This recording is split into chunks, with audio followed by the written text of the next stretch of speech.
Por lo tanto, si rechazamos la ley, es lo mismo con rechazar al Hijo. Y rechazar al Hijo es lo mismo con rechazar al Padre.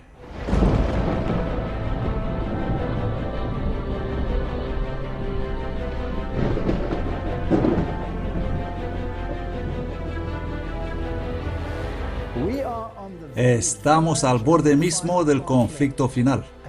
Y el mundo necesita ser advertido. Este movimiento no es para formar congregaciones separadas. Este movimiento es para animar a todos.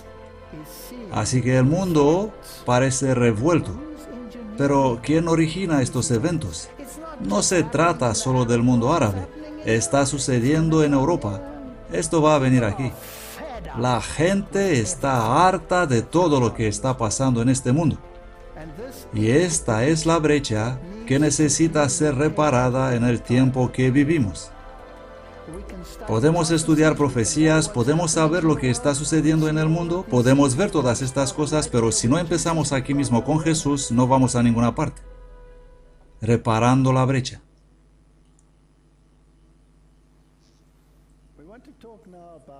Queremos hablar ahora sobre la reparación de la brecha. Algunos de los aspectos que hacen las doctrinas de esta denominación tan diferentes a las de otras son en realidad doctrinas que reparan la brecha que se abrió en el muro de Jerusalén. Me gusta la famosa declaración de Wesley: quiero saber una cosa, el camino al cielo. ¿Cómo aterrizar seguro en esa orilla feliz? Dios mismo condescendió a enseñar el camino. Por este mismo propósito vino del cielo. Él lo ha escrito en un libro. Oh, dadme ese libro. A cualquier precio, dadme el libro de Dios. Lo tengo. Aquí se encuentra el conocimiento suficiente para mí. Déjame ser homo unius libri, hombre de un solo libro. Me gusta eso. Deberíamos ser, más que ningún otro pueblo, el pueblo del libro. El mundo está muriendo delante de ti y puedes encontrar trabajo por hacer en cualquier parte de sus límites, pero ¿qué estás haciendo por la salvación de aquellos por quienes Cristo murió? Dios en su providencia ha estado preparando el camino para la llegada de los agentes de vida a todas las tierras, para que los hombres escuchen las buenas nuevas de salvación. Todas las cosas están listas y los ángeles esperan la cooperación de los que creen la verdad para estos últimos días, para que puedan seguir adelante y trabajar con los seguidores de Cristo en traer almas a Dios. El mundo está en tal confusión. El pueblo de Dios están llamados a ser reparadores de la brecha, a venir y restaurar las cosas de este mundo. Entonces, ¿cuál es nuestro deber como cristianos creyentes en la Biblia y adventistas del séptimo día en particular? Ahora la gente puede interpretar los mensajes que tenemos como siendo muy muy negativos. Pero esto no es cierto en absoluto. Hay muchos cristianos creyentes en la Biblia, en todas las denominaciones que hay en el mundo, que viven a la mejor altura de la luz que tienen. ¿Por qué no soy luterano? Mi madre era luterana. ¿Por qué yo no soy luterano? ¿Hay algo mal con los luteranos? Yo soy un gran fan de Martín Lutero. Creo que la mayoría de la gente se ha dado cuenta de eso, que soy un fan de Martín Lutero. ¿Por qué no soy luterano? Bueno, hay algunas cuestiones que me impiden ser luterano. La Biblia dice guardar los mandamientos de Dios, todos ellos, cada uno de ellos. ¿Por qué no estoy en uno de los grandes movimientos evangélicos? Debido a que no están en línea con lo que enseña la profecía, y las iglesias modernas ya no enseñan ni siquiera lo que enseñaron sus fundadores. Así que, ¿por qué adventista del séptimo día? Isaías 58:12. Y los que serán tuyos edificarán las ruinas antiguas, levantarás los cimientos de muchas generaciones y serás llamado el reparador de brechas. Así serás llamado, reparador de brecha, restaurador de calzadas para habitar. El registro debe establecerse rectamente. Hemos tratado con muchos problemas y no podemos abordarlos a todos. Pero nuestra soteriología, la doctrina de salvación, es diferente a la mayoría de la gente, aunque es absolutamente centrada en Cristo. 1 Corintios 3:11, porque nadie puede poner otro fundamento que el que está puesto, el cual es Jesucristo. Todas las doctrinas deben ser basadas en Cristo Jesús. Si Cristo no es el principio y el fin de nuestras doctrinas no tienen sentido. Pero, ¿qué nos diferencia de otras denominaciones? Salmo 118, 22. La piedra que desecharon los edificadores ha venido a ser cabeza del ángulo. La Biblia nos dice que muchas personas rechazarán a Jesucristo. Y mucha gente va a aceptar a Jesucristo y aún así lo rechazan porque no quieren al Cristo bíblico. Ellos quieren un Cristo de su propia invención. Por tanto, así dice el Señor Jehová: he aquí que yo pongo en Sión por fundamento una piedra, piedra probada, una piedra preciosa, piedra angular, un fundamento firme. El que creyere no se apresurará.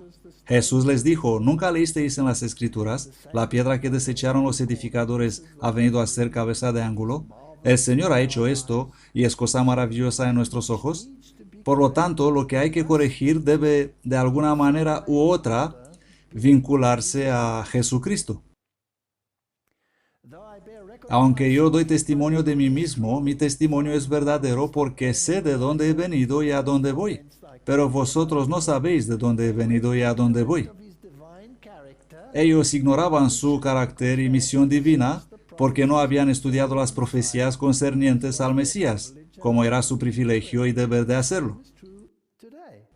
Y creo que lo mismo es cierto hoy en día. La gente no conoce el carácter divino ni la misión de Cristo.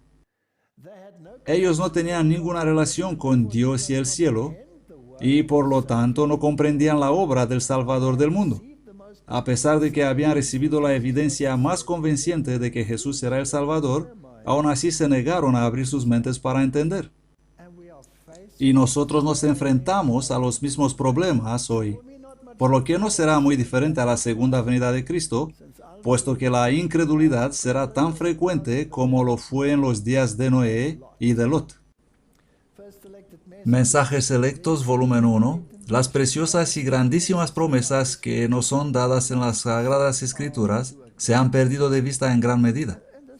Y al final eso se repetirá, tal como el enemigo de toda justicia quería que fuera.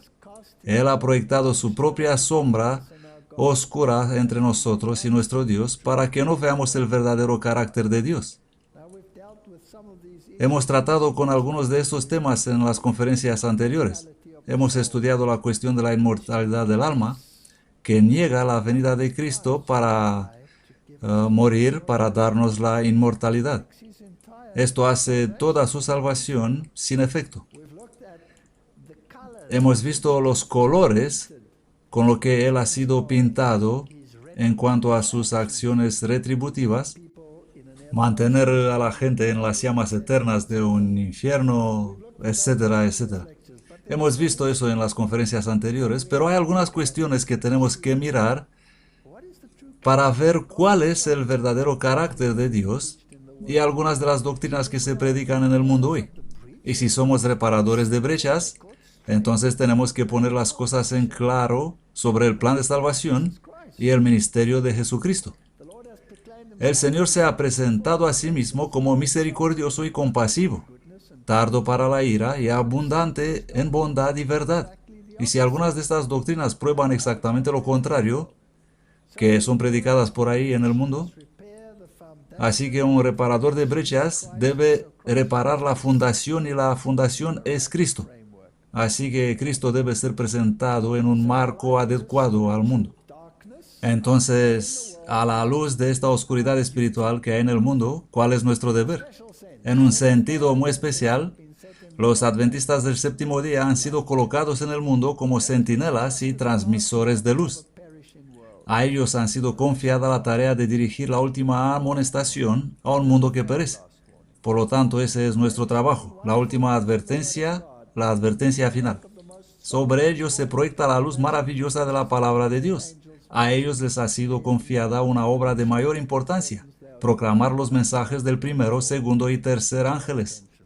No hay ninguna otra obra de tan gran importancia. No deben permitir que otra cosa desvíe su atención.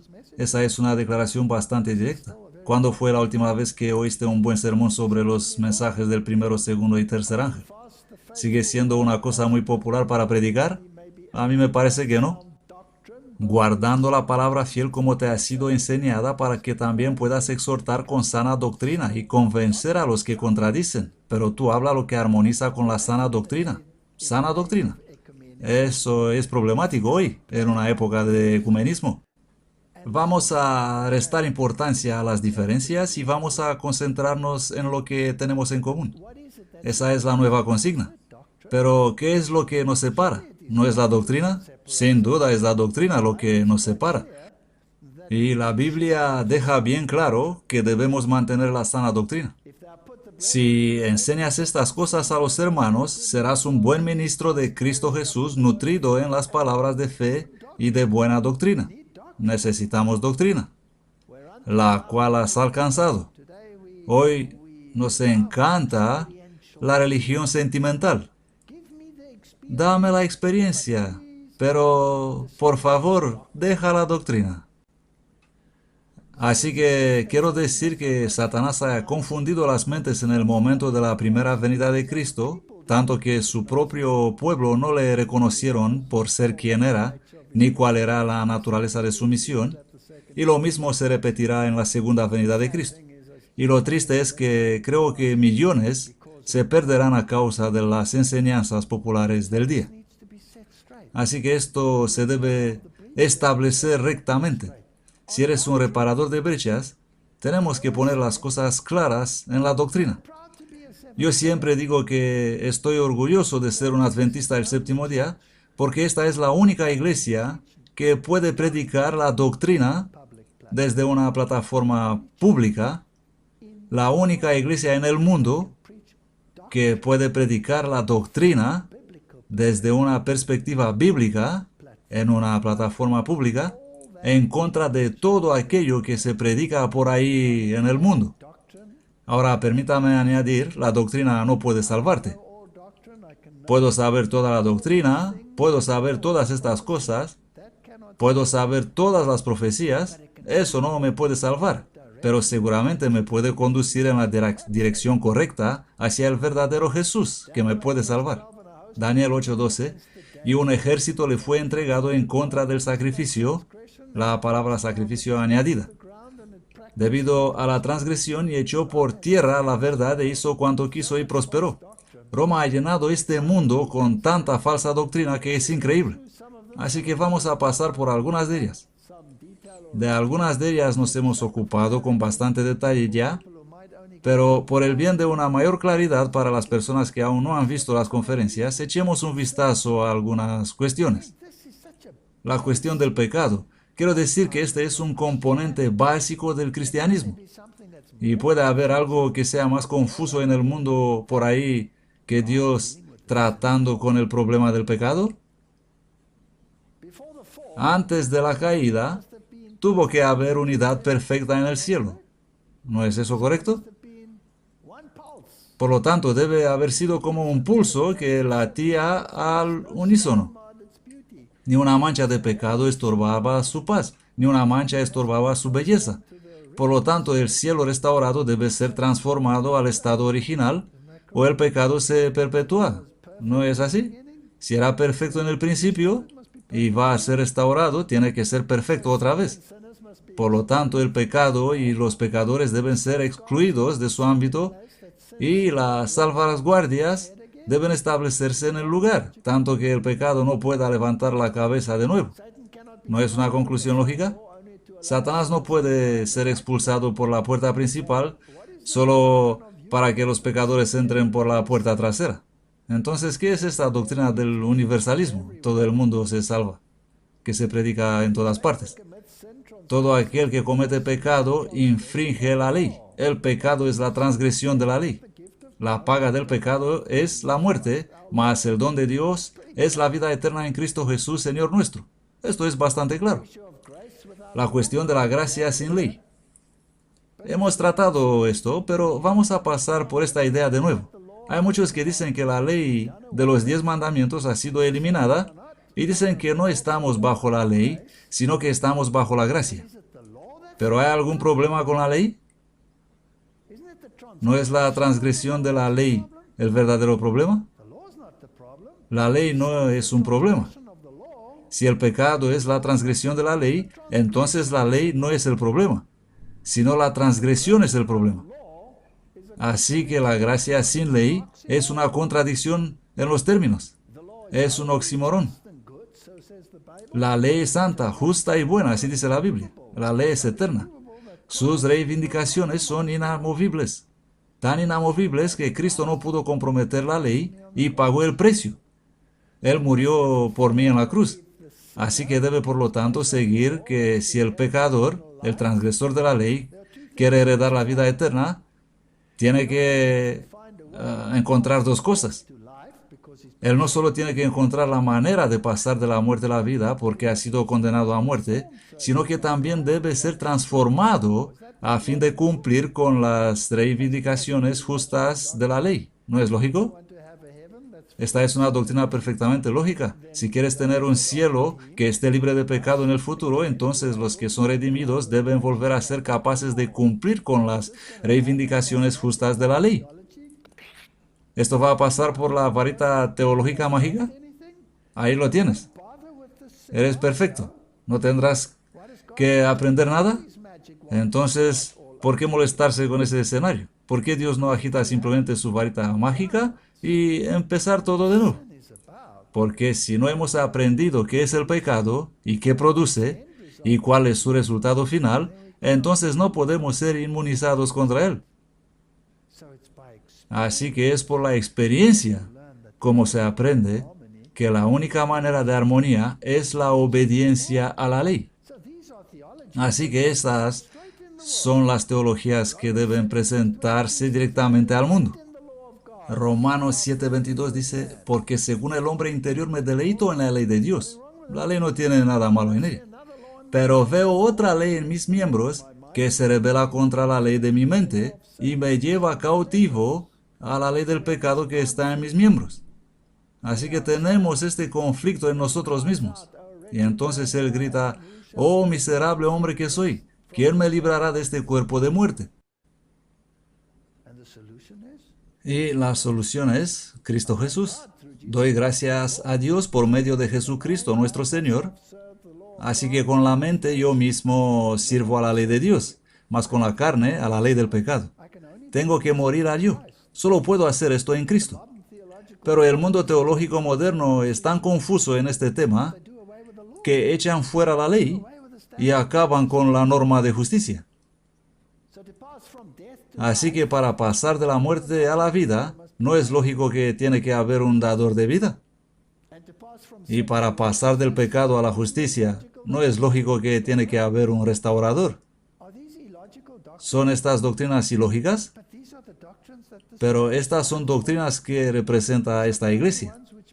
Estas son las únicas que tienen sentido en un mundo que parece empeñado en la destrucción. Romanos 5:19, porque como por la desobediencia de un hombre muchos fueron hechos pecadores, así también por la obediencia de uno muchos serán hechos justos. Aquí está la solución. Jesús es la solución. Y la ley entró para que el pecado abundase. Pero cuando el pecado abundó, sobreabundó la gracia. Por lo tanto, la ley nos proclama pecadores y hemos pecado. Ahora, ¿cómo podemos resolver este problema? Necesitamos la gracia. Para que así como el pecado reinó para muerte, así también la gracia reine por la justicia para vida eterna por medio de Jesucristo nuestro Señor. Así que la solución se encuentra en Cristo. ¿Y cómo la obtengo? Pides, crees y recibes. Al mundo les gusta estos tres. pero no les gusta las consecuencias que va con eso. Porque si pides a Jesús que te conviertas de un transgresor a justo, por su justicia imputada e impartida, y pasas de la muerte a la vida, entonces debes pasar de la desobediencia a la obediencia. Es lógico. Es por eso que soy adventista del séptimo día, porque esa es una conclusión lógica. Me convertí en un adventista del séptimo día con mi mente. ¿Hay algo de malo en eso?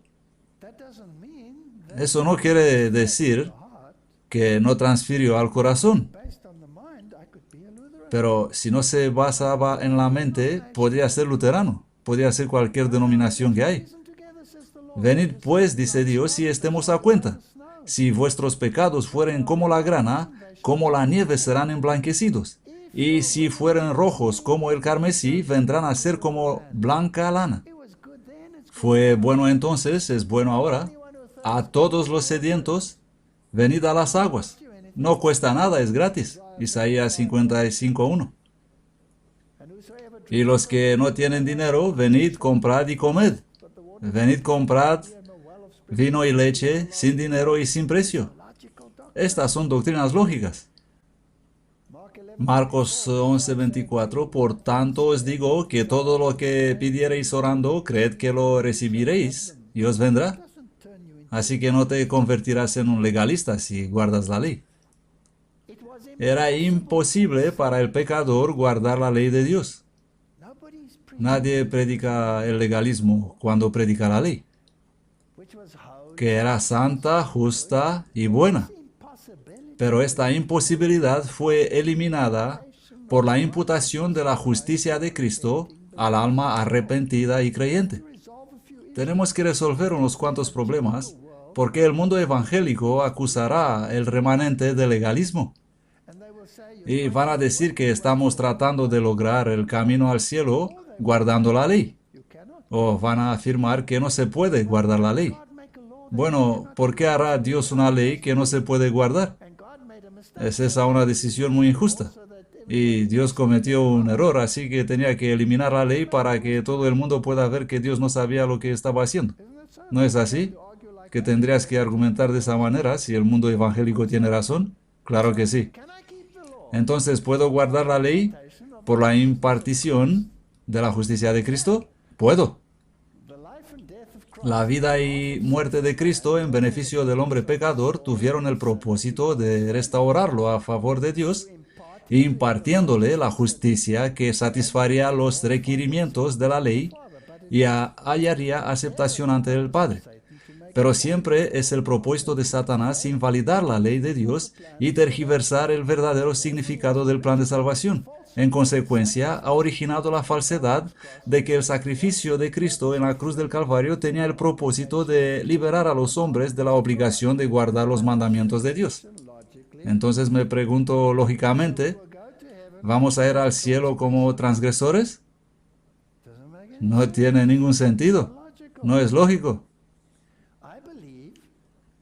Yo creo que la fe debe ser lógica. Satanás ha introducido en el mundo el engaño de que Dios ha abolido su constitución, desechando su norma moral y anulando su ley santa y perfecta. Si él hubiera hecho esto, qué terrible precio habría pagado el cielo. En vez de proclamar la abolición de la ley, la cruz del Calvario proclama con sonido de trueno su inmutabilidad y carácter eterno. ¿Tiene esto sentido lógico? No podría ser comprometida, no podría ser eliminada, por lo que sus demandas tenían que cumplirse. La demanda era la muerte. Cristo lo pagó, eso es lógico. Si lo haces de cualquier otra manera, ¿en qué se convierte la cruz? Se convierte en una farsa, una ocurrencia tardía sin sentido. Oh, he cometido un error dando la ley. Déjame mostrarte qué quise decir con eso. Voy a morir. Podría significar algo así. No tiene ningún sentido. Esta es la única cosa que tiene sentido.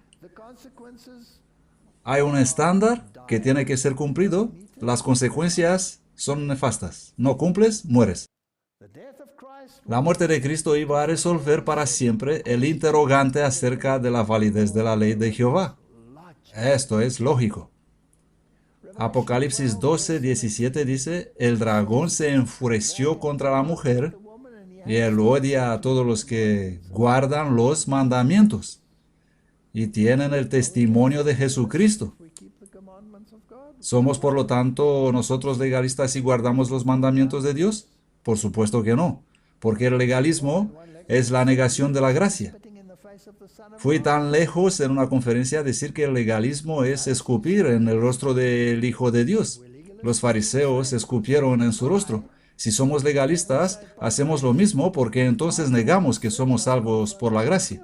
Él murió por mis pecados y eso confirma mi culpa. Solo Él puede salvarme de este cuerpo de muerte, ya que es por la gracia que soy salvo para que no me glorie. Y ahí están los versículos en Efesios. No por obras para que nadie se glorie. Así que guardar la ley no te convierte en un legalista. Así que la siguiente pregunta que surge es, si la ley no puede ser destruida, ¿puede ser cambiada? Obviamente no, porque yo, Jehová, no cambio. Por eso vosotros, hijos de Jacob, no habéis sido consumidos. Malaquías 3:6. No olvidaré mi pacto, ni mudaré lo que ha salido de mis labios. Salmo 89. No penséis que he venido para abrogar la ley o los profetas. No he venido para abrogar, sino para cumplir. Ni una jota ni una tilde pasará de la ley. ¿No son estos textos bastante claros? ¿Cómo los puedes hacer decir algo que no dicen? Así que obviamente la ley no se puede modificar, por lo tanto permanece. Así que tengo que ser un bautista del séptimo día o un adventista del séptimo día. Pero hay otras cuestiones. Si pienso en las otras denominaciones, como veremos en un momento. Por lo tanto, la transferencia del sábado. Éxodo 31:13 habla tú a los hijos de Israel diciendo, ciertamente vosotros guardaréis mis sábados, porque es señal entre mí y vosotros por vuestras generaciones, para que sepáis que yo soy Jehová que os santifico. El sábado es un símbolo de santificación. La santificación se está apropiando de la justicia de Cristo, ¿no es así? Es justicia impartida. Entonces, ¿puedo eliminar el sábado? No. Así que la transferencia del sábado, ¿qué hace? Debe que roba a Jesús de su autoridad, porque Él dijo guardar el séptimo día. Y aquí viene algún otro y dice, no, guarda el primer día. Si obedezco al segundo en vez del primero, tengo una transferencia de autoridad. Así que aquí tenemos este movimiento de autoridad. Primero, al eliminar la ley, podemos deshacernos de la razón de la expiación, guardando la ley, pero cambiar el sábado, le robamos su autoridad. De cualquier manera, tiramos al polvo al Hijo de Dios. Él es el Señor del sábado. Es el memorial de su creación. Así que si lo abolimos, Jesús está privado de este título, que es creador. Y yo no puedo permitirme esto. Luego hay algunas otras doctrinas que van en contra de esta teología, y una de ellas es la doctrina, solo cree y serás salvo. Hay muchos cuya religión consiste en teoría. Para ellos, una emoción feliz es piedad. Ellos dicen, ven a Jesús y cree en Él. Da igual lo que crees, siempre y cuando eres honesto en tu creencia. Veo a muchos evangelistas predicando este mensaje.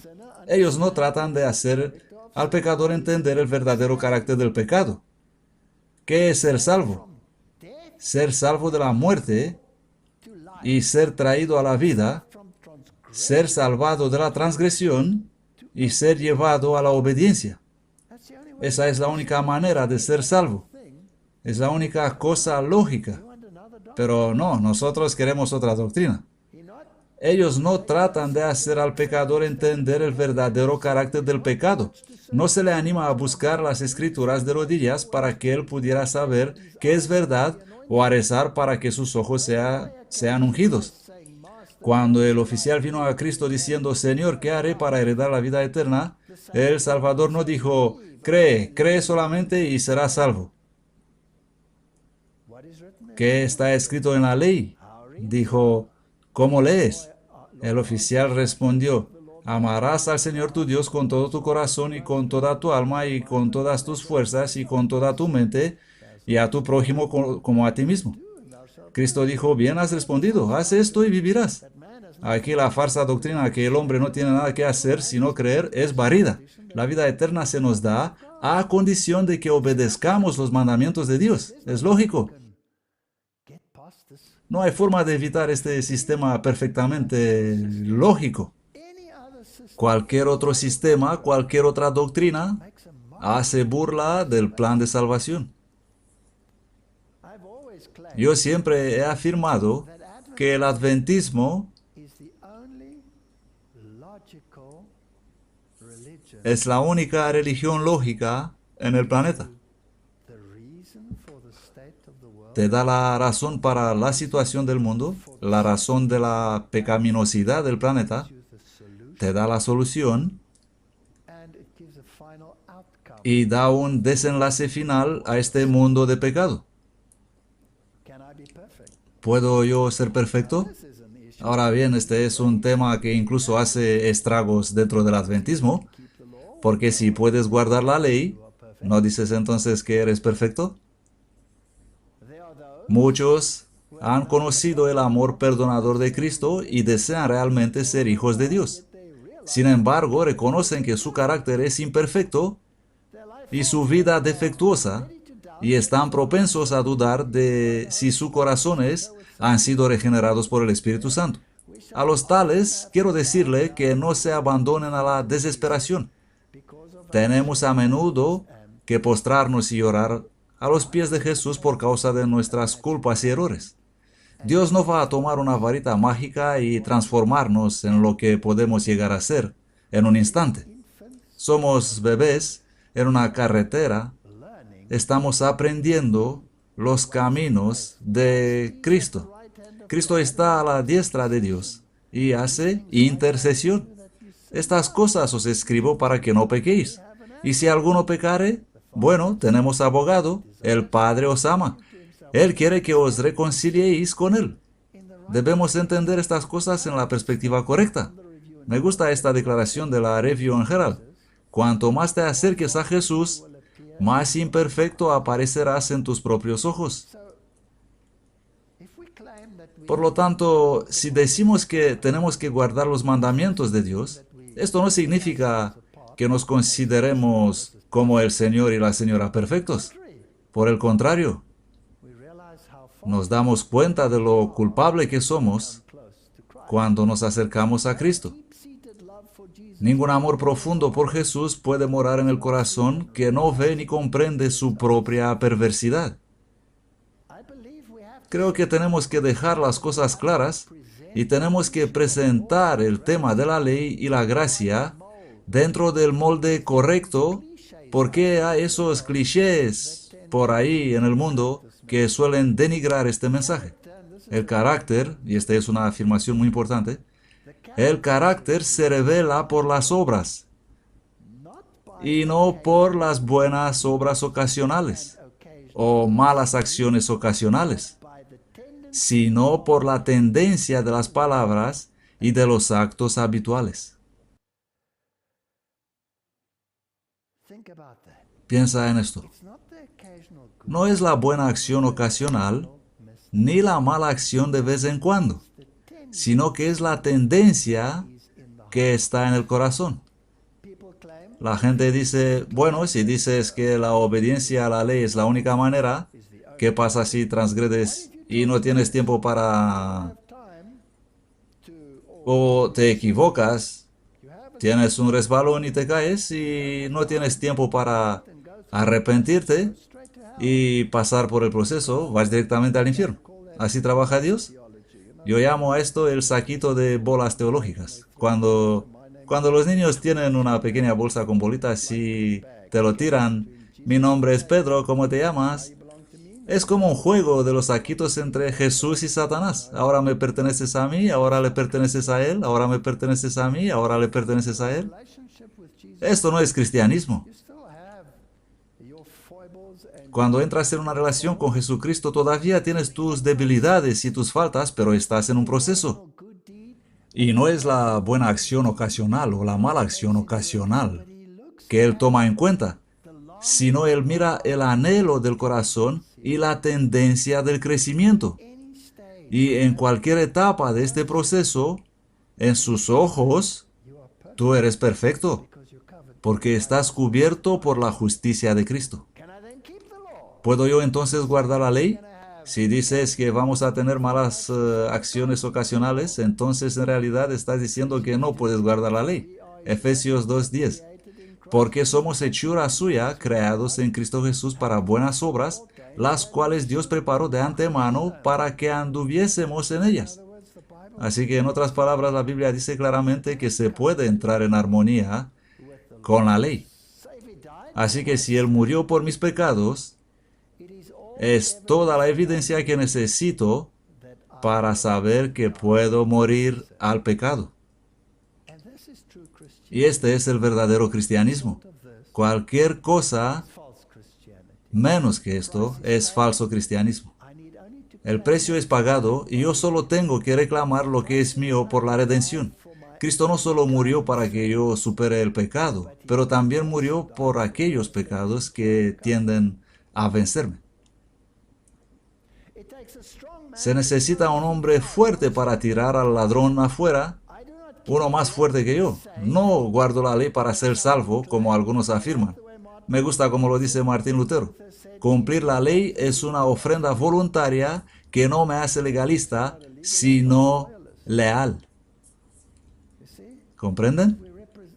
Si las presentamos en los colores correctos, entonces estas cosas reciben un sabor diferente.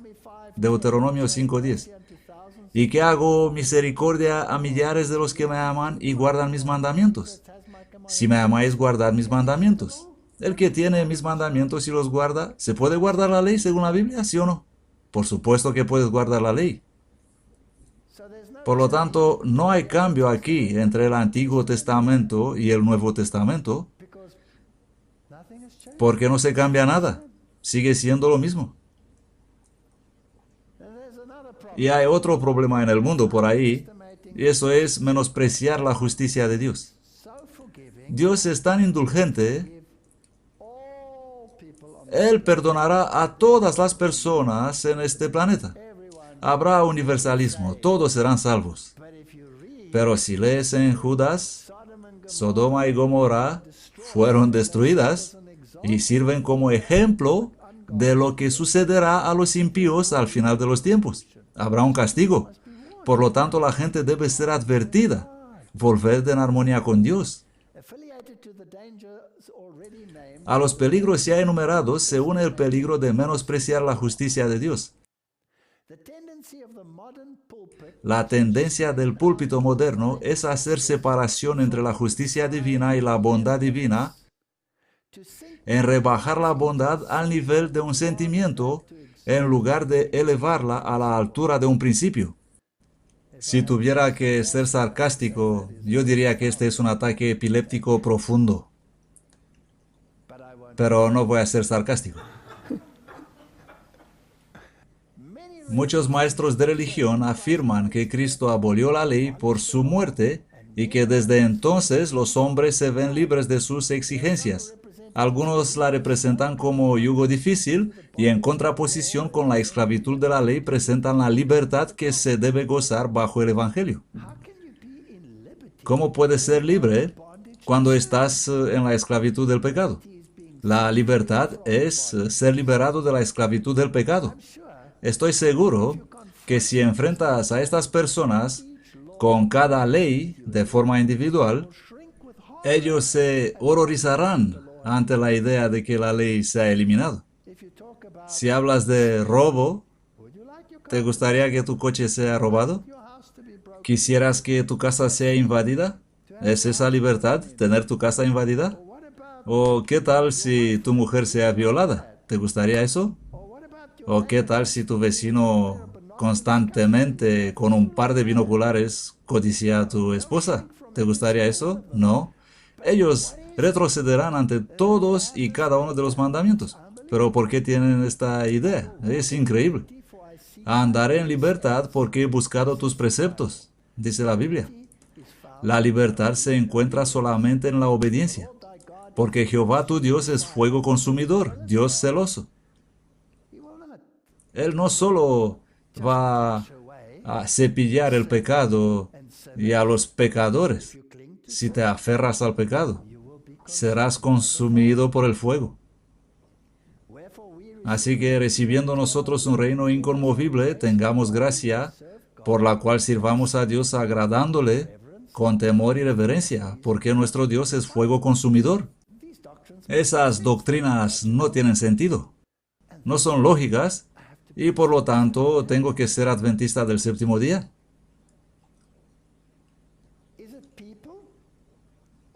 ¿Es la gente o es el pecado que Dios quiere destruir? Yo siempre medito al hecho de que la gente dice que cuando eres malo te vas al lugar caliente. No, cuando eres bueno te vas al lugar caliente. ¿No estarás sobre el mar de cristal mezclado con fuego? ¿No caminaba Lucifer entre las piedras del fuego? ¿No estuvieron los tres en el horno en medio del fuego y sin embargo no hubo fuego sobre ellos? Si quieres estar en la presencia de Dios, es mejor que te ocupas de que le permites quitar tu pecado. Para el pecado, donde quiera que se encuentre, nuestro Dios es fuego consumidor. No es el hombre a quien Él quiere destruir, es al pecado que Dios quiere destruir. Si hay una doctrina que realmente molesta al mundo allá afuera, que esta iglesia predica, entonces debe ser la doctrina del juicio investigador. Eso realmente irrita a algunas personas. Justo antes de venir, se me pidió dar una conferencia en una iglesia no adventista en África del Sur, sobre el juicio investigador. Pero el pastor, a mis espaldas, fue y anunció en el periódico que íbamos a exponer la doctrina adventista del séptimo día como sectaria, debido a esta doctrina. Por lo tanto, eso fue fascinante. Así que le dije que estaba siendo engañoso. Si hubiese querido que yo venga y presentar y hacerme preguntas, está bien. Pero intentar tenderme una trampa, esto no está bien. Estoy perfectamente feliz de hablar sobre el juicio investigador en cualquier momento. Este es un pequeño libro bueno para alguien que quiere un breve resumen y viene desde un ángulo totalmente diferente de los demás. Pero es un pequeño libro precioso de Anderson, investigando el juicio. Para aquellos que luchan con esa idea, este libro es recomendable. En Apocalipsis 14, 6, 7 leemos que el mensaje de que este juicio ya ha comenzado debe ser proclamado al mundo como parte de los mensajes de los tres ángeles. Y vio otro ángel volar en medio del cielo que tenía el evangelio eterno para predicarlo a los moradores de la tierra y a toda nación y tribu y lengua y pueblo, diciendo en alta voz: temed a Dios y dadle gloria, porque la hora de su juicio ha venido. Y adorad a aquel que hizo el cielo y la tierra y el mar y las fuentes de las aguas. Por lo tanto, el mensaje es claro. La hora de su juicio ha llegado, pero sigue siendo predicado a todo el mundo. Así que sin duda este juicio debe haber comenzado en el cielo. ¿Y qué tipo de juicio es esto? Si vas al capítulo 7 de Daniel, la Biblia describe una gran escena del juicio que tiene lugar en el cielo antes de la segunda venida de Cristo. Es bíblico. Si lees ahí en Daniel capítulo 7, estuve mirando hasta que fueron puestos unos tronos, y el anciano de día se sentó, cuya vestidura era blanca como la nieve, y el cabello de su cabeza como lana pura. Su trono era como llama de fuego, y sus ruedas como fuego ardiente, un río de fuego. Él describe esa gran escena en el cielo con miles sirviéndole, y luego dice: el juicio empezó y los libros fueron abiertos. Y yo entonces miraba, y a causa de la voz de las grandes palabras que hablaba el cuerno, miré hasta que mataron a la bestia y su cuerpo fue destrozado y entregado para ser quemado en el fuego. Por lo tanto, aquí hay un mensaje del juicio, mientras que el cuerno pequeño sigue haciendo lo suyo.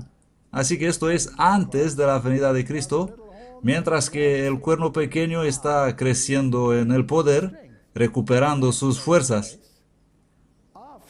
Esto se lleva a cabo después de la restauración de la herida, y esto ocurre mientras que el mensaje del Adviento va al mundo, así que hay un juicio que se realiza en el cielo y los libros se han abierto. Eso es lógico.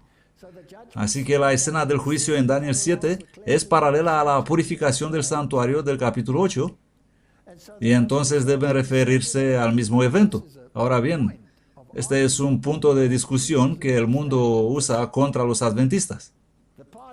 La parte del servicio del santuario que especialmente tenía un procedimiento judicial era el día de la expiación o Yom Kippur, que se consideraba como el día del juicio. Por lo tanto, vamos a echar un vistazo a esto aquí. Daniel 7 tiene las siguientes secuencias. Imperios del mundo, describe el crecimiento del cuerno pequeño, luego hay la escena del juicio y luego el poder del cuerno es destruido y viene el reino de Dios. Daniel 8, imperios, lo mismo que allí. El poder del cuerno haciendo lo suyo, lo mismo allí. El santuario purificado, poder del cuerno destruido. Así que si miras al santuario purificado, ¿en qué posición es? En la misma posición que la escena del juicio. Por lo tanto, la purificación del santuario y la escena del juicio son paralelos en la Biblia y por lo tanto se refieren a la misma cosa. Así que debe haber un juicio de este tipo. Así que cuando es destruido el poder del cuerno, el pueblo de Dios es liberado. Y en aquel tiempo se levantará Miguel, el gran príncipe, que está por los hijos de tu pueblo, y será tiempo de angustia, cual nunca fue después que hubo gente hasta entonces, mas en aquel tiempo será libertado tu pueblo, todos los que se hayan escritos en el libro. Por lo tanto, hubo libros que se abrieron en el cielo, y cuando Jesús vendrá y libertará a su pueblo, ¿a quién libertará? A los que están en el libro de la vida. ¿Puedes perder tu posición en el libro de la vida? Claro que puedes perder tu posición. Y él me dijo, hasta 2300 tardes y mañanas, y el santuario será purificado. Y es interesante que hay dos palabras que se utilizan para santuario.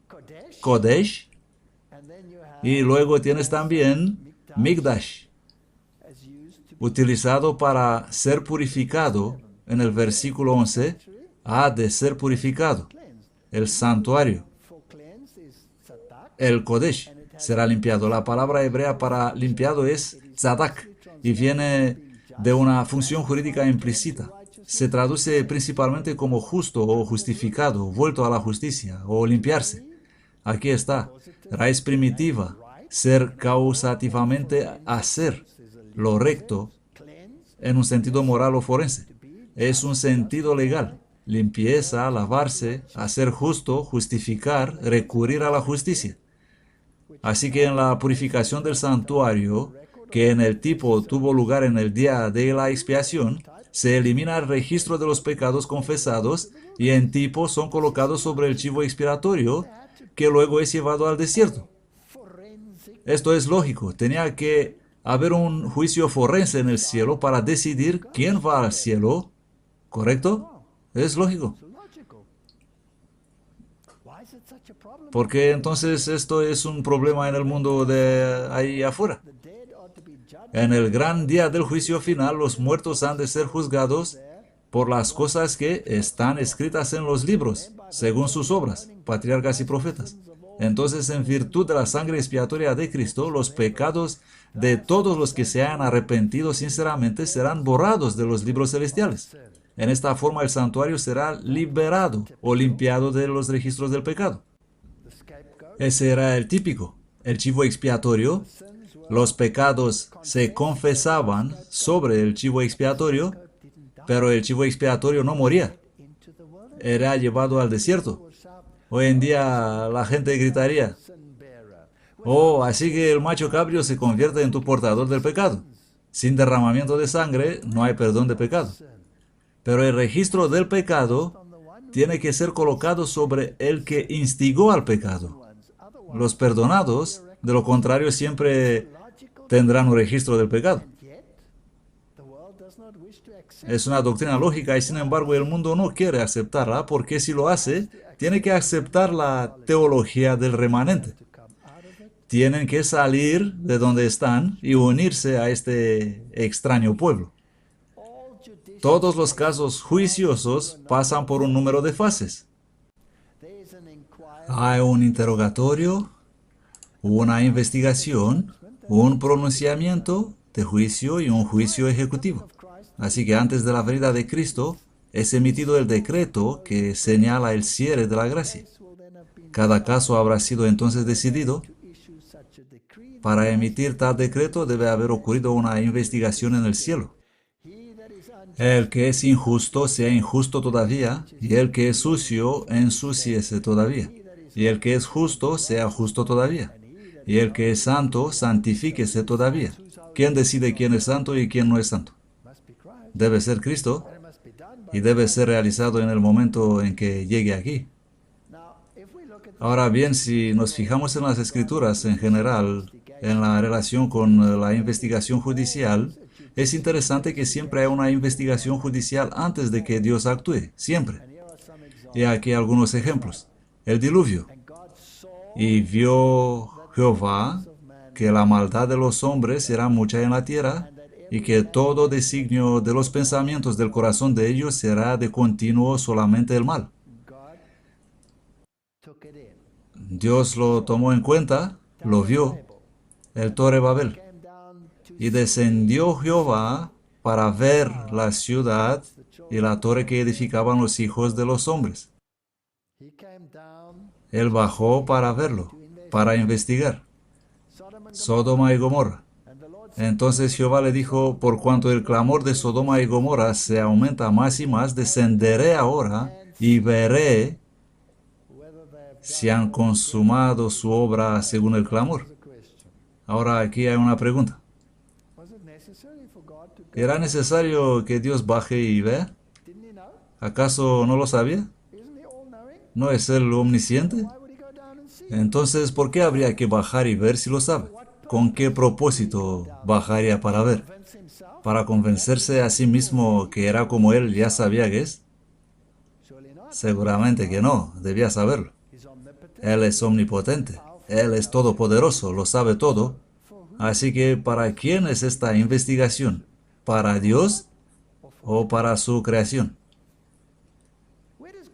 ¿Delante de quién está Dios acusado? ¿Delante de sí mismo o delante de su creación? ¿No es Satanás el acusador? Entonces, ¿qué hace Dios? Él baja y va y ve junto con su creación y dice, mira aquí. Y él tiene una conversación con Abraham sobre esta cuestión. Señor, ¿no serás justo? ¿Qué pasa si hay 50?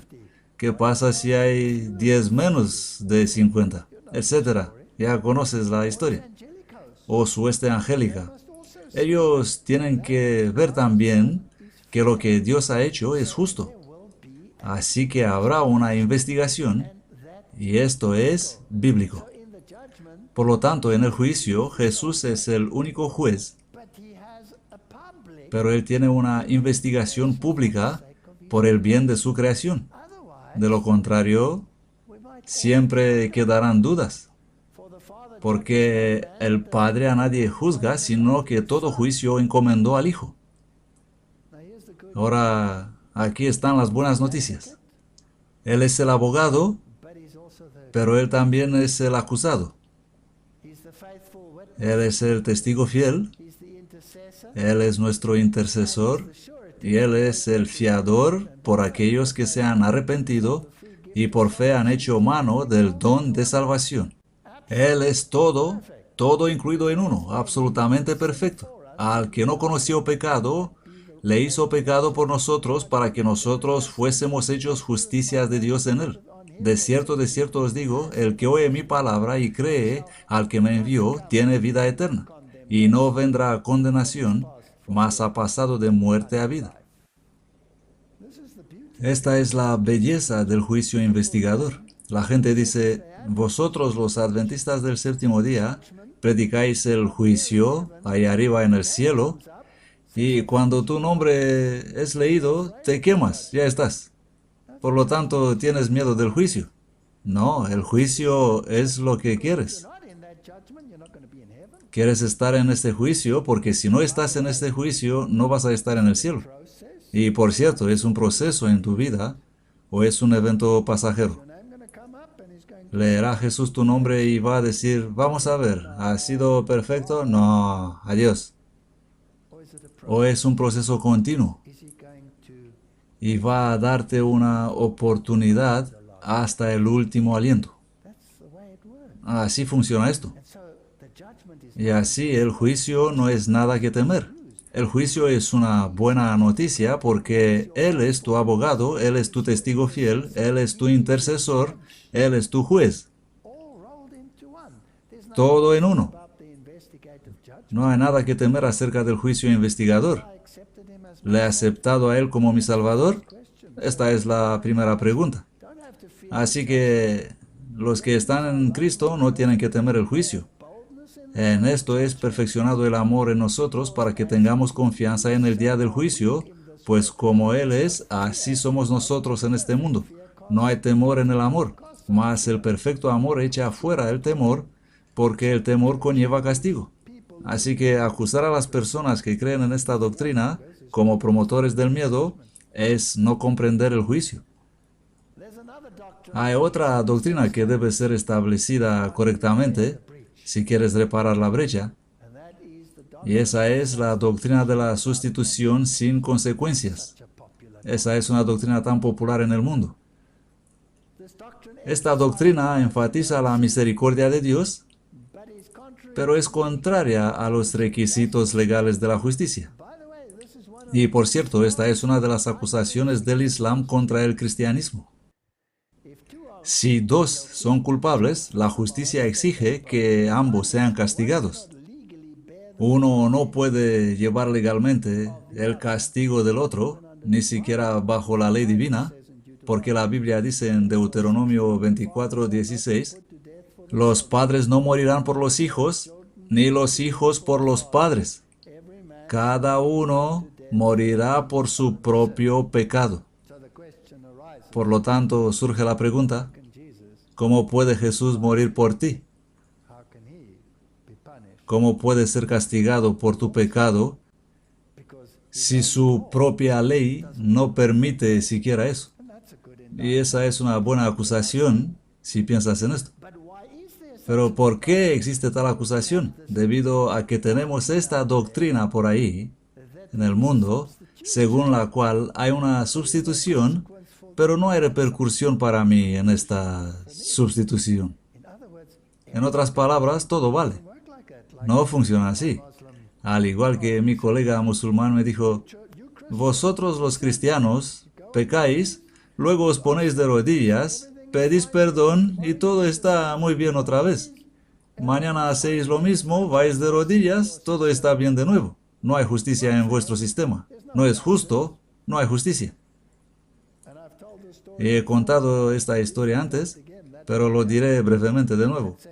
Con ese abogado que me dijo, yo quiero ser cristiano, pero no puedo ser cristiano porque acabo de tener un caso en que dos hombres violaron brutalmente a una joven mujer, dos hermanos. Y en la corte, ellos testificaron y el hermano mayor dijo, solo yo soy responsable, solo yo lo hice. Mi hermano menor fue solo testigo. Su único crimen es que no intervino, pero yo lo hice todo. Y la mujer declaró, no es verdad. Los dos estuvieron involucrados, ambos participaron, ellos fueron igualmente culpables, fueron igualmente brutales. Pero el tribunal tuvo que sopesar el uno contra el otro. Si el hermano menor no confesaba, era la palabra de la mujer contra la palabra del hermano mayor. Así que el tribunal decidió con la resolución del hermano mayor y lo condenaron, y al menor le dieron una pena mucho más ligera. Y el abogado me dijo, esto es muy noble, pero no es justicia. Todo el mundo sabe que el hermano menor fue tan culpable como el mayor. Tendría que haber tenido la misma pena Y eso es mi problema con el cristianismo. Bueno, eso es si tienes sustitución sin consecuencias. La redención en Cristo debe cumplir con este requisito legal, o de otro modo no se habrá hecho justicia. Ni la misericordia de Dios, ni su justicia pueden verse comprometidas en el plan de salvación. Así que, ¿cómo logramos esto? Bueno, así es como se hace en el verdadero cristianismo. Y es por eso que la reparación de la brecha significa poner las cosas correctas respecto a este falso concepto del plan de salvación. Porque así como en Adán todos mueren, así también en Cristo todos serán vivificados. Si pues habéis resucitado con Cristo, buscad las cosas de arriba, donde está Cristo sentado a la diestra de Dios. Poned vuestra mira en las cosas de arriba, no en las cosas de la tierra, porque sois, ¿qué dice allí? Muertos. Y vuestra vida está escondida con Cristo en Dios. Por tanto, no es solo un hombre muriendo por todos, sino que todos están obligados a morir en Él para que puedan resucitar en Él. ¿Morir a qué? Morir al pecado. Así que la naturaleza pecaminosa solo puede ser regenerada en alguien que está en armonía con Dios. Si ese alguien muere, deja de pecar. Vamos a asegurarnos. Segunda Timoteo 2:11. Palabra fiel es esta, que si somos muertos con Él, también viviremos con Él. De modo que si alguno está en Cristo, es que nueva criatura. Las cosas viejas pasaron, y aquí todas son hechas nuevas. Yo soy crucificado con Cristo, mas vivo, ya no yo, sino que Cristo vive en mí, y la vida que vivo ahora en la carne, la vivo por la fe del Hijo de Dios, el cual me amó y se entregó a sí mismo por mí. Os aseguro por la gloria que de vosotros tengo en Cristo Jesús, Señor nuestro, que cada día muero. El verdadero cristianismo no es solo sustitución sin consecuencias. El verdadero cristianismo exige la muerte del viejo hombre. Y eso significa que debes morir al pecado y debes estar en armonía con el Señor. ¿Qué pues diremos? ¿Perseveraremos en el pecado para que la gracia abunde? En ninguna manera. Porque lo que somos, ¿qué dice ahí? Muertos al pecado. ¿Cómo viviremos aún en él? ¿O no sabéis que todos los que hemos sido bautizados en Cristo Jesús, hemos sido bautizados en su muerte? Porque somos sepultados con él en la muerte por el bautismo, para que como Cristo resucitó de los muertos por la gloria del Padre, así también nosotros andemos en una nueva vida. Así que el motivo del abogado en cuanto a la muerte de Cristo en la cruz es justo o no es justo. No, es una mala representación del sacrificio de Cristo. No fue solo para mí, fue como yo. Y esta es la diferencia. Yo tengo que morir, tengo que pagar toda la culpa. Y la transformación tiene que ser tan absoluta que mi propia madre no me reconocería después del evento. Ella dirá, ¿qué te ha pasado? Eres una persona nueva, no te conozco. Y podrías ser feliz, pero tus amigos sin duda no lo serán. Ellos te rechazarán. Encontrarás otros nuevos. Así que sin reclamar la transformación y el poder transformador de Dios y volver en armonía con la ley de Dios, estás viviendo un cristianismo falso. Jesús continuó, lo que es nacido de la carne es carne, el deseado de todas las gentes, y lo que es nacido del Espíritu es espíritu. Por naturaleza el corazón es malo, ¿y quién hará limpio del inmundo? Nadie. Ningún invento humano puede hallar un remedio para el alma pecaminosa. La mente carnal es enemistad contra Dios. Del corazón salen los malos pensamientos, crímenes, adulterios, y esto es lo que somos. Y solo en Cristo puede esto ser cambiado. La fuente del corazón debe ser purificada antes que los raudales puedan convertirse en puros. Este es el verdadero cristianismo. Cualquier otra cosa es una burla del plan de salvación. Por tanto, la salvación requiere la muerte del pecador en Cristo y la vida solo puede ser alcanzada por la resurrección en Cristo, que tiene la capacidad de resucitar de entre los muertos porque Él tiene vida en sí mismo. Dado que solo Dios es inmortal, se deduce que Jesús debe ser Dios. Y como Dios no puede morir, Él veló su divinidad en la humanidad con el fin de entregar su vida por sus amigos. Esta es la reparación de la brecha. Nadie tiene mayor amor que este, que uno ponga su vida por sus amigos. Por eso me ama el Padre, porque yo pongo mi vida para volver a tomarla. Ahí dice que Él tiene vida en sí mismo. Nadie me la quita, sino que yo la pongo de mí mismo. Tengo poder para ponerla y tengo poder para volverla a tomar. Este mandamiento recibí de mi Padre. Él debe ser Dios. En esto conocemos el amor de Dios, en que Él puso su vida por nosotros. También nosotros debemos poner nuestras vidas por los hermanos. Así que, ¿cuál es el valor de un alma? ¿Quién puede estimarlo? Si queréis saber su valor, id a Getsemaní y allí velad con Cristo durante esas horas de angustia, cuando su sudor era como grandes gotas de sangre. Mirad al Salvador pendiente de la cruz. Oíd su clamor desesperado. Dios mío, ¿por qué me has desamparado? ¿De qué muerte murió Él en la cruz? Él murió la segunda muerte. La muerte de la separación eterna. Como hombre, Él murió la muerte definitiva para mí. Eso es increíble. Así que yo no tengo que morir la muerte segunda, pero tengo que morir la muerte del yo, o de otro modo no hay salvación. La misericordia y la verdad se encontraron, la justicia y la paz se besaron. No se puede privar a Cristo de su justicia. No se puede predicar la misericordia y negar la justicia. Si las dos no son juntas, no tiene salvación. ¿Son justos los juicios de Dios? Esta es la pregunta siguiente. Echemos un vistazo a algunas de las doctrinas que parecen sugerir lo contrario.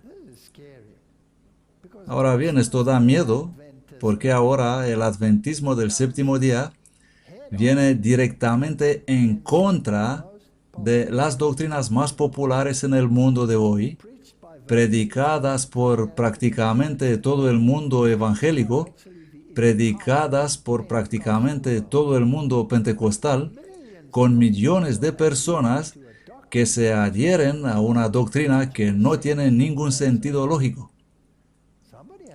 Alguien tiene que reparar la brecha. La doctrina de la predestinación y algunas de sus consecuencias. Miremos eso. La doctrina de la predestinación hace a Jesucristo arbitrario. Peor, lo hace un sádico. Porque incluso los torturados en el infierno le deben alabar por el honor de hacer la distinción entre los redimidos y los perdidos tan grande que por la diferencia en sus estados los redimidos son glorificados.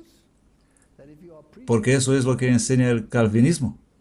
El calvinismo enseña que si estás predestinado para el cielo, entonces es porque estás bajo una gracia irresistible. No puedes decir no a Dios. Si estás predestinado al infierno, es mejor que alabas a Dios porque al ponerte en el infierno, el contraste es creado para que los redimidos se vean mucho mejor que tú. Esto es bastante enfermizo, ¿no te parece? Esto es locura. Y luego tienes la doctrina de la salvación por el linaje, que procede de eso. Ese es todo el movimiento israelita hoy en día. Soy salvo porque pertenezco a una tribu perdida de Israel. Vuestra casa se os deja desierta. No hay Israel, no existe. Los judeanos ya no existen. Existe una nación totalmente diferente, como vimos en una conferencia anterior. Romanos 8:29. Pues a los que de antemano conoció, también los predestinó a reproducir la imagen de su Hijo, para que fuera Él el primogénito entre muchos hermanos. Leemos en el comentario bíblico.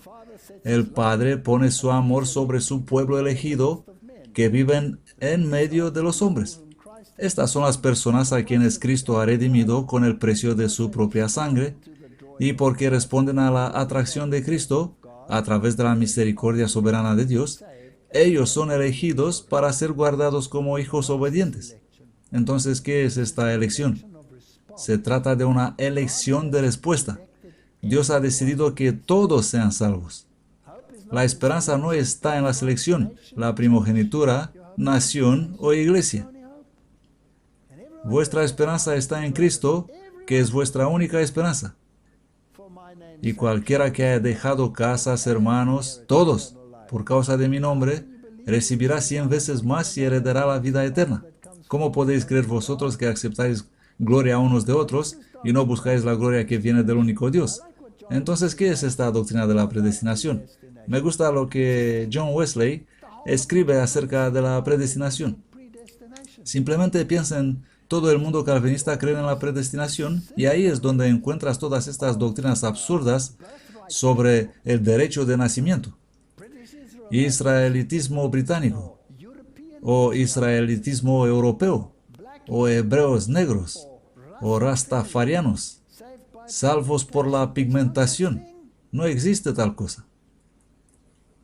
Wesley escribe sobre la predestinación. Esta doctrina es nueva. En los primeros 400 años después de Cristo no se hace mención de ella por ningún escritor grande o pequeño en ninguna parte de la iglesia cristiana. Sus bases son sentadas en los últimos escritos de Agustín cuando imprudentemente escribió contra Pelagio. Luego fue enseñada por Dominicus, un fraile polaco, y los monjes de su orden, y finalmente fue infelizmente asumida por Juan Calvino. Esta doctrina es perjudicial primero a Dios porque lo hace a Él, el autor de todo pecado. Es perjudicial porque le representa como deleitándose en la muerte de los pecadores, expresamente contrario a su propia declaración. Sí, Él dice, estás perdido porque yo te he elegido a perecer. En tercer lugar, esta doctrina es altamente perjudicial para Cristo, nuestro mediador, a la eficacia y excelencia de su evangelio, y en segundo lugar, supone que su mediación no es necesaria o de ningún efecto con respecto a la mayor parte de la humanidad.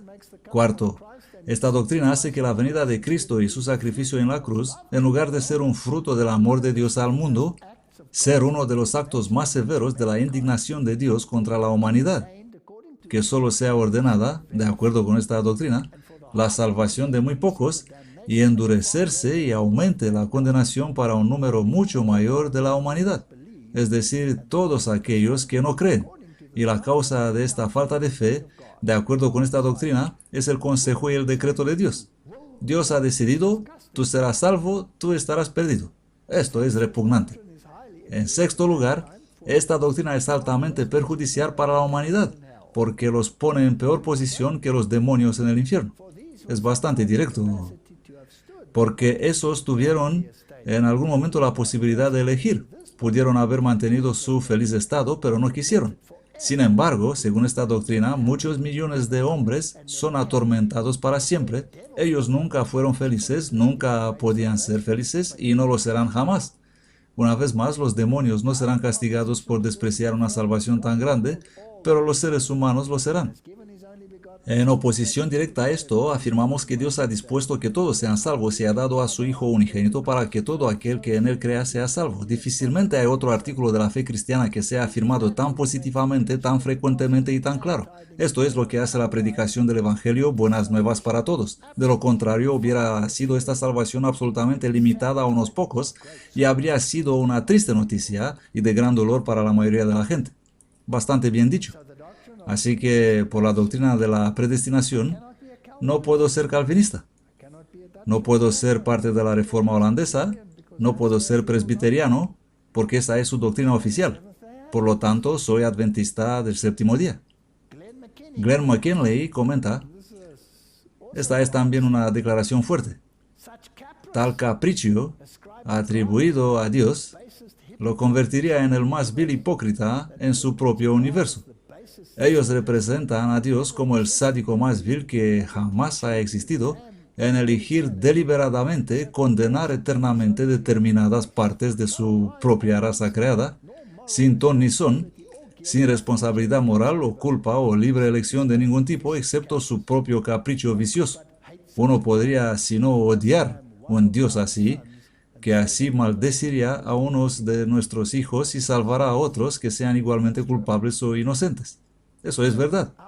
Por lo tanto, nuestro deber en la reparación de la brecha, vas a decir, pero no todo el mundo cree en la predestinación. Pero tienen aspectos de la predestinación y eso es igual de malo. Si has tragado un bocado, también podrías haber tragado todo. Nadie recibe la santidad como derecho de nacimiento. Leemos en el Espíritu de Profecía, o como obsequio de parte de algún otro ser humano. La santidad es el don de Dios por medio de Cristo. Los que reciben al Salvador llegan a ser hijos de Dios.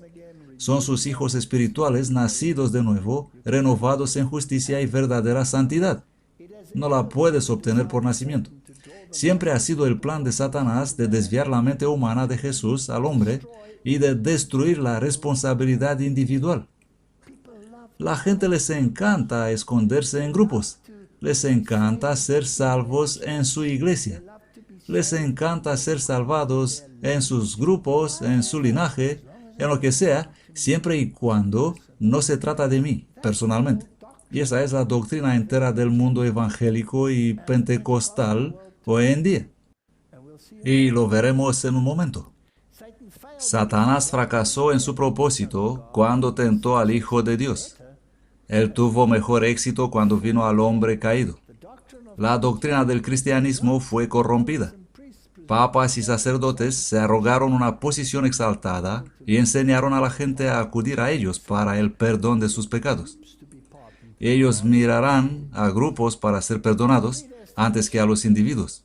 La predestinación, maravillosas posibilidades se ofrecen a todos los que tienen fe en Cristo.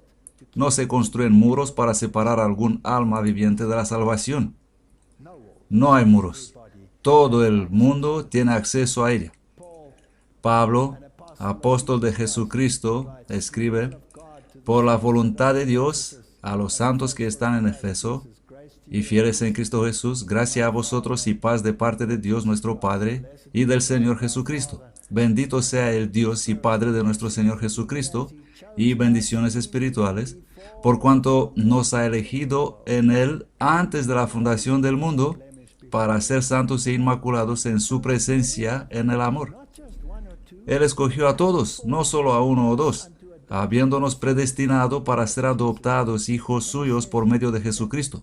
Cuando Él dice que todos deben aceptarle, Él quiere decir todos. Espíritu de Profecía, manuscritos publicados, volumen 6. Estas promesas no son hechas para unos pocos, sino para todos los que vienen al banquete celestial que Dios ha preparado al enviar a su Hijo al mundo. Aquí hay otra doctrina. Una vez salvo, siempre salvo. He aquí yo vengo pronto. Retén lo que tienes, para que nadie tome tu corona. Y si alguno quitare de las palabras del libro de esta profecía, Dios quitará su parte del libro de la vida, y de la santa ciudad, y de las cosas que están escritas en este libro. ¿Puedes perder tu posición ante Dios? Pues sí. A ti, pues, hijo de hombre, Ezequiel, te he puesto por atalaya. Y luego habla de si el impío se vuelve de su maldad y practica el bien, ninguna de su anterior maldad será recordada. Él seguramente vivirá, pero si el justo se aparta de su justicia, nada de su antigua justicia sería recordada. ¿Parece eso una vez salvo, siempre salvo? No. No me elegisteis vosotros a mí, sino que yo os elegí a vosotros. Y os he puesto para que vayáis y llevéis frutos. ¿Significa eso selección? No. Todos son elegidos, porque la Biblia dice que no hay uno que sea bueno, ninguno, y no hay quien busque a Dios. Por lo tanto, Dios nos busca a nosotros.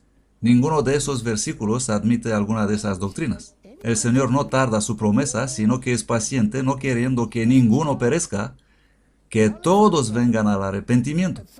Este es Dios. Ahora vamos a echar un vistazo a algunas de estas doctrinas que deben ser corregidas en el mundo en que vivimos. El preterismo y el futurismo. ¿Quién enseña eso en el mundo de hoy? Prácticamente todas las denominaciones cristianas. Así que solo la Iglesia Adventista del Séptimo Día se encuentra hoy en la brecha.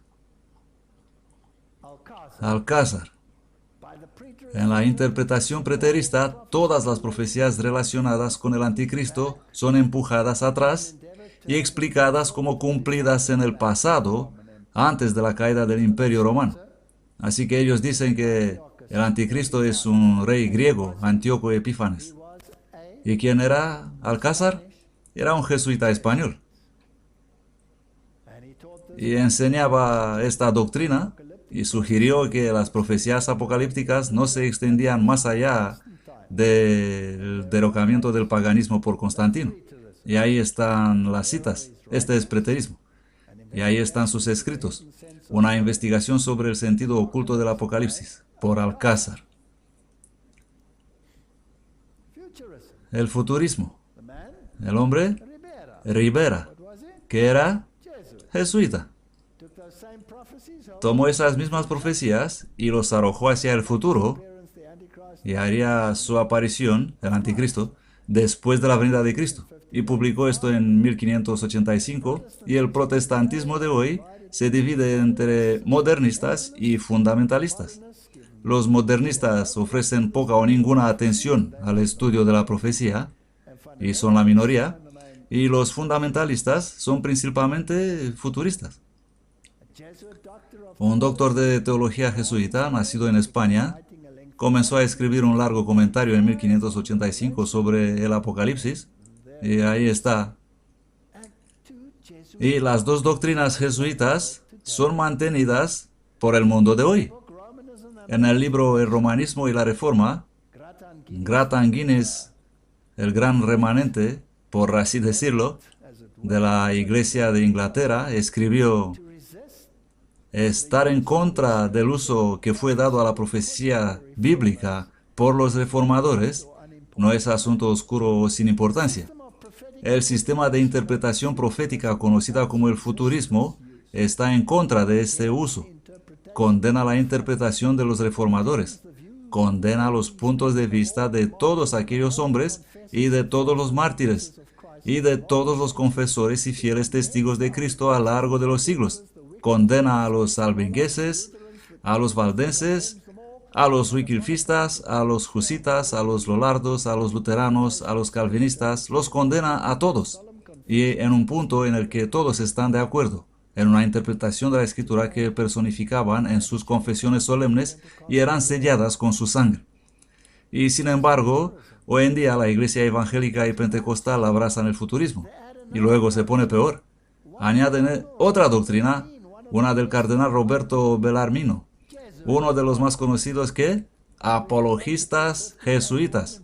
Publicó una obra entre 1581 y 1593 y se titula Conferencias polémicas en torno a los puntos disputados de la creencia cristiana contra los herejes de esta época, en la que también negó el principio día por año. Y él tiró al anticristo en el futuro a un periodo literal de 3 años y medio. Ninguno de los reformadores creyó esto. Un remanente de la semilla debe ser igual que el original. Por lo tanto, ellos deben ser como fueron los reformadores.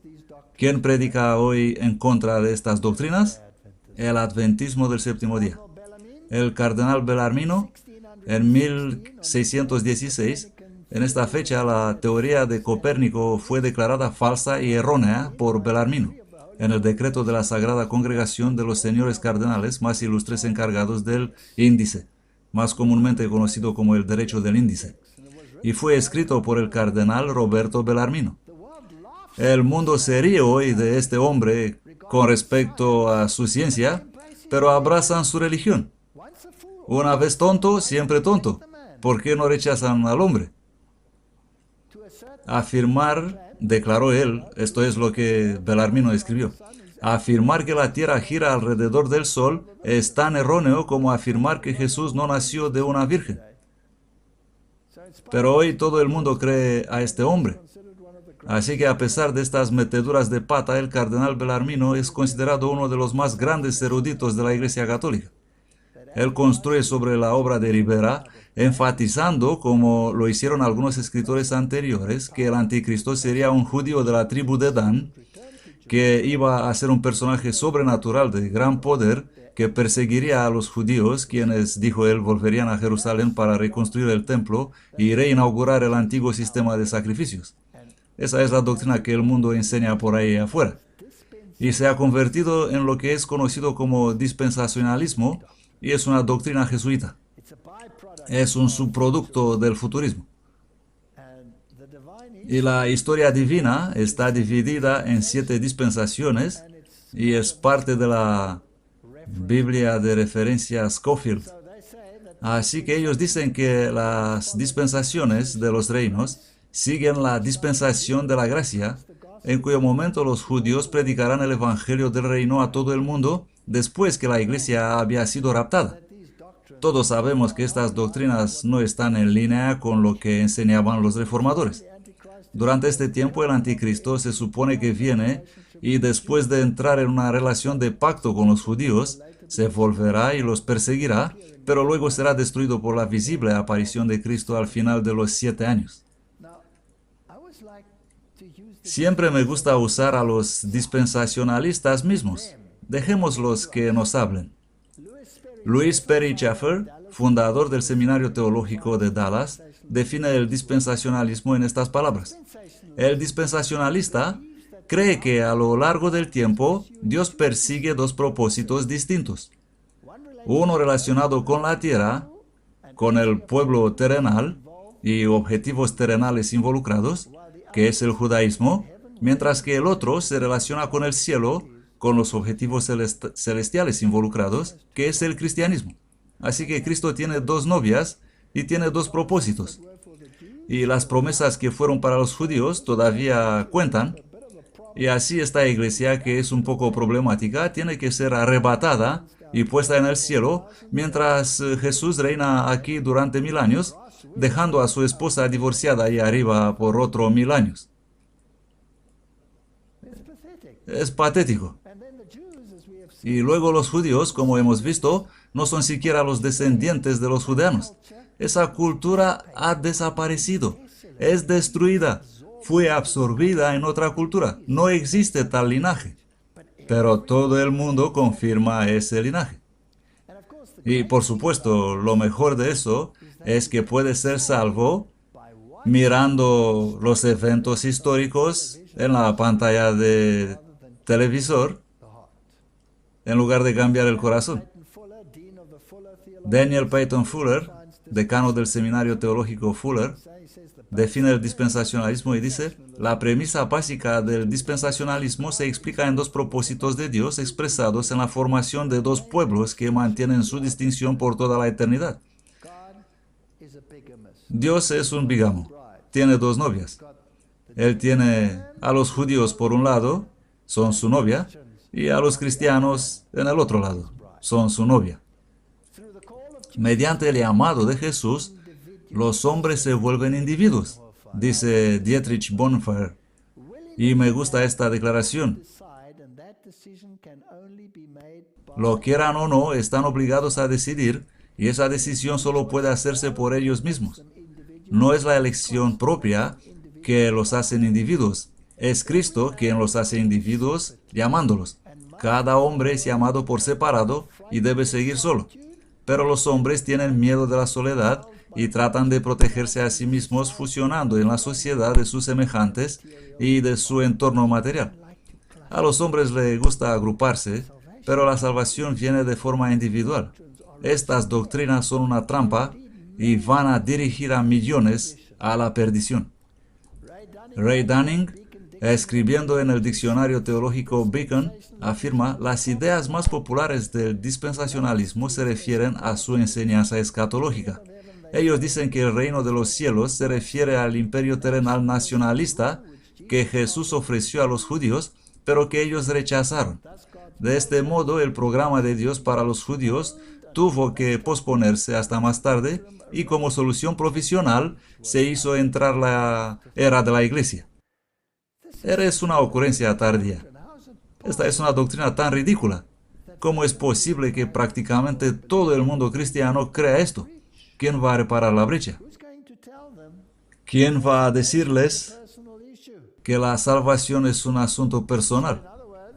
Así que, en otras palabras, tiene que haber un rapto en algún momento para deshacerse de esta iglesia, para que estas cosas puedan lograrse.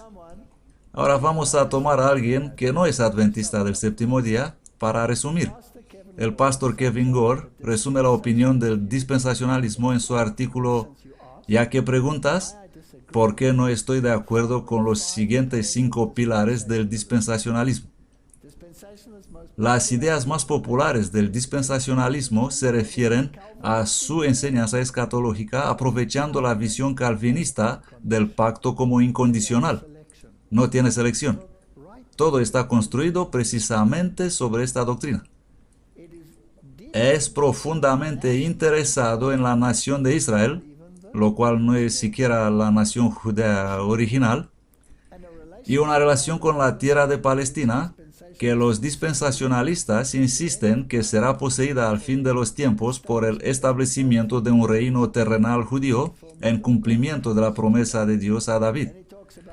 Luego habla de los 5 pilares: el derecho a una interpretación literal consistente de la Escritura. Así que Moab debe ser resucitado, los amalecitas deben ser resucitados, todas estas naciones deben servir a un Israel literal. Él dice que eso es un disparate. La creencia de que Dios tiene un doble plan para la humanidad, uno relativo a la iglesia y uno a Israel. La iglesia no es el Israel espiritual, son 2 entidades diferentes. Que debe haber un rapto secreto antes, cuando la Biblia no sabe nada sobre esto. Todo ojo lo verá. Y la creencia de que un reino milenario de Cristo en el futuro en la tierra, antes de la segunda venida y de la creación de un cielo nuevo y una tierra nueva. Y él dice que esto no es defendible. Ellos insisten en que las promesas terrenales que fueron hechas a Abraham fueron exclusivamente con él y con su descendencia física, que ya no se pueden encontrar directamente en este planeta. No es judío el que lo es por fuera. No todos los que son de Israel son israelitas. Si vosotros sois de Cristo, entonces sois simiente de Abraham.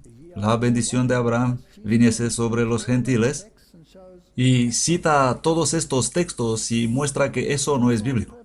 Y luego los 2 propósitos, ellos insisten en que Dios tiene 2 planes, uno para Israel y otro para el otro. En efecto, entonces el dispensacionalismo afirma que Dios tiene 2 familias o cuerpos o clases de personas que Él llama suyos propios, y eso no es lógico.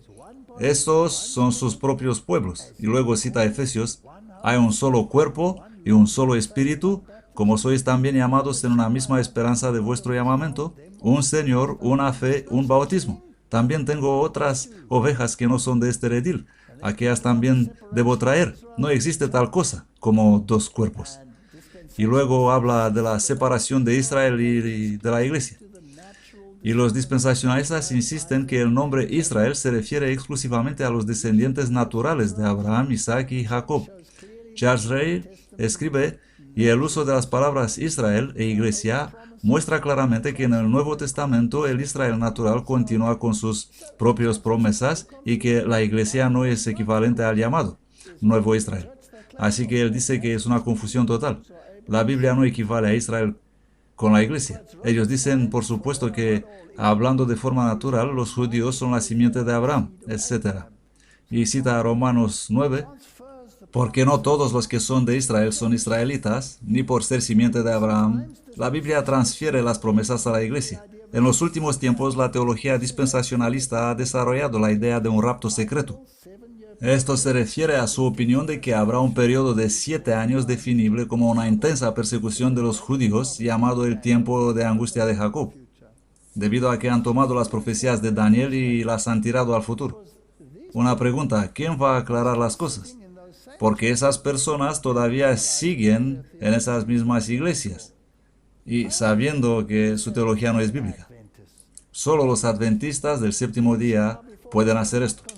El tema que tenemos ante nosotros no se refiere si la iglesia cristiana será un día raptada o atrapada para encontrarse con Cristo en el aire, ya que la Biblia enseña claramente esta doctrina, pero la cuestión se refiere si la Escritura enseña o no que la iglesia será raptada secretamente. ¿Cuál es nuestro nombre?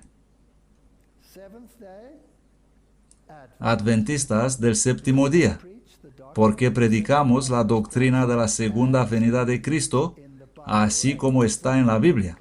Una venida visible de Cristo, cuando Él resucitará a los muertos, cuando resucitarán los muertos justos y serán transformados y cambiados en un instante. Y citan todos esos versículos, pero los distorsionan.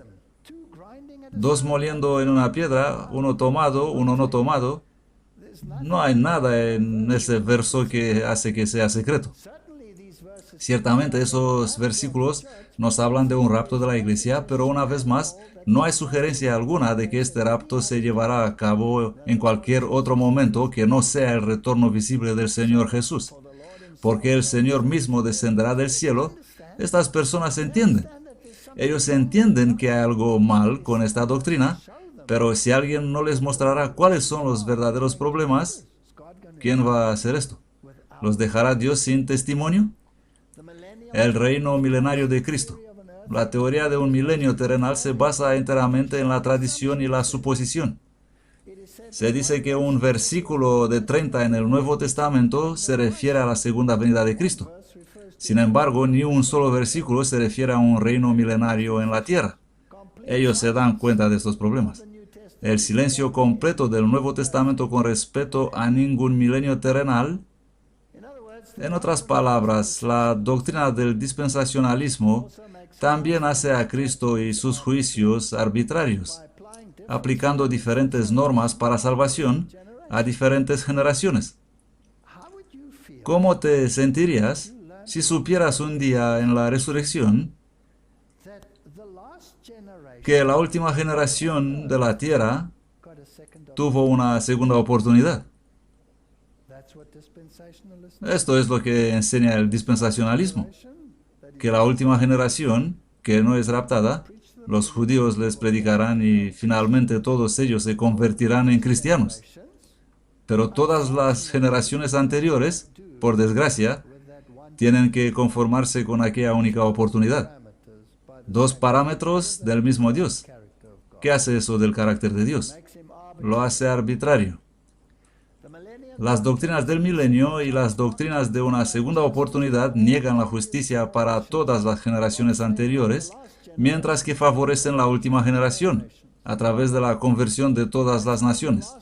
Por otra parte, al lanzar la última semana de las 70 semanas de la profecía en el futuro, este gran clímax de la misión mesiánica se aplica al anticristo y Cristo es blasfemado haciéndole anticristo.